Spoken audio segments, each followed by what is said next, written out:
नमस्कार दोस्तों, स्केरी मनोरंजन में आपका स्वागत है। तो शुरू करते हैं आज की कहानी। भारत का एक गांव जो जंगल के पास बसा था और गांव के ही थोड़ी दूर बाहरी इलाके में एक हवेली थी जिसे गांव वाले वीरान हवेली के नाम से जानते थे। एक जमाने में यह हवेली किसी रईस जमींदार की थी, लेकिन पिछले 100 वर्षों से यह वीरान पड़ी थी। दीवारें काली पड़ चुकी थीं, खिड़कियां टूटी हुई थी और पेड़ पौधे हवेली को निगलने को तैयार खड़े थे। पर हवेली से ज्यादा डरावनी थी उस हवेली की कहानी। गांव के बड़े बुजुर्ग कहते थे कि रात के तीसरे पहर उस हवेली से किसी औरत के रोने की आवाज आती है। कभी कभी चूड़ियों की छनछनाहट सुनाई देती है और कभी किसी के सिसकने की। जिसने भी उस हवेली में कदम रखा वो या तो पागल हो गया या फिर कभी लौटा ही नहीं। गांव के लोग हवेली की ओर देखना भी पसंद नहीं करते थे, खासकर रात के समय। विजय, गांव का एक 24 साल का युवक, हाल ही में शहर से इंजीनियरिंग की पढ़ाई पूरी करके लौटा था। वह आधुनिक सोच रखने वाला था और इन किस्सों कहानियों को अंधविश्वास मानता था। उसने जब पहली बार हवेली की कहानी सुनी तो हंसते हुए बोला, यह सब बकवास है। अगर वहां सच में कोई भूतनी होती तो अब तक किसी टीवी चैनल ने उसका इंटरव्यू ले लिया होता। गांव के बुजुर्गों ने विजय को समझाने की कोशिश की, लेकिन वह नहीं माना। फिर एक दिन गांव के चबूतरे पर सबके सामने उसने घोषणा कर दी, मैं आज रात उस हवेली में जाऊंगा, कैमरा और टॉर्च लेकर जाऊंगा। अगर मैं सुबह सही सलामत लौट आया तो आप सबको मानना पड़ेगा कि भूत प्रेत कुछ नहीं होते। विजय ने अपने मोबाइल का कैमरा, टॉर्च और एक बैग में थोड़ा पानी और बिस्कुट रखे। सूरज ढलते ही वह हवेली की ओर निकल पड़ा। चारों तरफ सन्नाटा था, सिर्फ सियारों की आवाजें सुनाई दे रही थीं। हवेली के पास पहुंचते ही उसने महसूस किया कि हवा का रुख कुछ अलग है, ठंडी, भारी और भय से भरी। हवेली का दरवाजा बिना ज्यादा जोर लगाए ही खुल गया, जैसे किसी ने विजय के स्वागत में खोला हो। विजय ने कैमरा ऑन किया और बोलना शुरू किया, ये देखिए वीरान हवेली, जिसके बारे में लोग कहते हैं कि यहां भूतनी है। अब मैं इसे साबित करके दिखाऊंगा कि यह सब अफवाह है।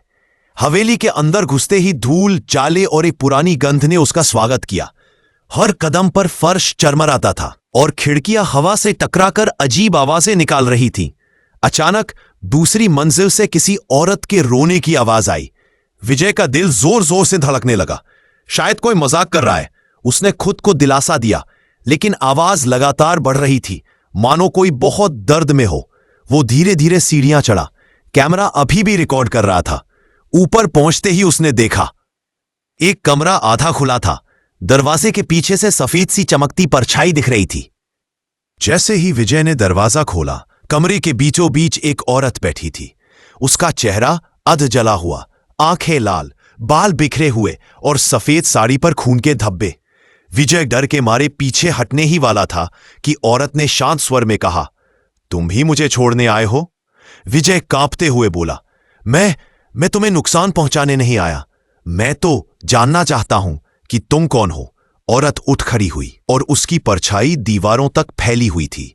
उसने बताया उसका नाम सावित्री है। वह इसी हवेली में ब्याही गई थी। उसका पति बहुत ही लालची था। शादी के बाद उसने सावित्री को खूब सताया। एक दिन दहेज के लिए उसने उसे जिंदा जला दिया। मेरी आत्मा इसी हवेली में बंद गई है। मेरी कहानी कोई नहीं जानता, इसलिए मैं आज भी यहीं भटक रही हूं, उसने रोते हुए कहा। विजय ने पूछा, मैं तुम्हारी मदद कैसे कर सकता हूं? सावित्री ने कहा, मेरी सच्चाई दुनिया को बताओ, गांव वालों को बताओ कि मैं पागल नहीं थी। मैं एक औरत थी जो सिर्फ प्यार चाहती थी। जब मेरी कहानी सबको पता चलेगी तभी मुझे मुक्ति मिलेगी। विजय ने वादा किया।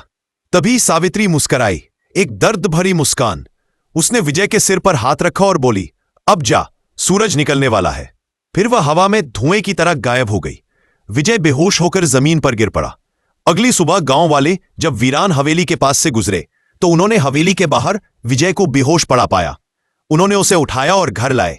जब उसे होश आया तो उसने सबके सामने सावित्री की कहानी सुनाई, उसकी पीड़ा, उसकी मौत और उसके अधूरे अरमान। गांव में हवन और पूजा रखवाई गई। पंडितों ने उसकी आत्मा की शांति के लिए मंत्रों का जाप किया। विजय ने अपने मोबाइल का वीडियो गांव की पंचायत को दिखाया। कोई औरत नहीं दिख रही थी, पर रोने की आवाजें और विजय की बातचीत रिकॉर्ड में स्पष्ट थी। गांव वाले हैरान रह गए। उस दिन के बाद हवेली से कोई आवाज नहीं आई, न रोना न सिसकियां। गांव वालों ने पहली बार महसूस किया कि हवेली अब उतनी डरावनी नहीं रही। कुछ महीनों बाद हवेली को साफ किया गया और वहां एक छोटा मंदिर बनवाया गया। विजय ने अपने अनुभव को एक पुस्तक का रूप दिया, हवेली की आत्मा, एक सच्ची कहानी।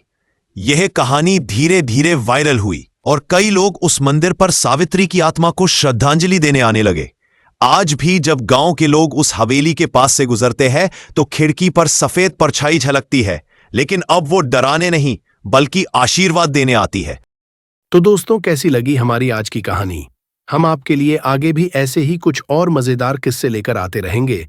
तब तक अपना ख्याल रखिए और हमारे चैनल स्कैरी मनोरंजन से जुड़े रहिए।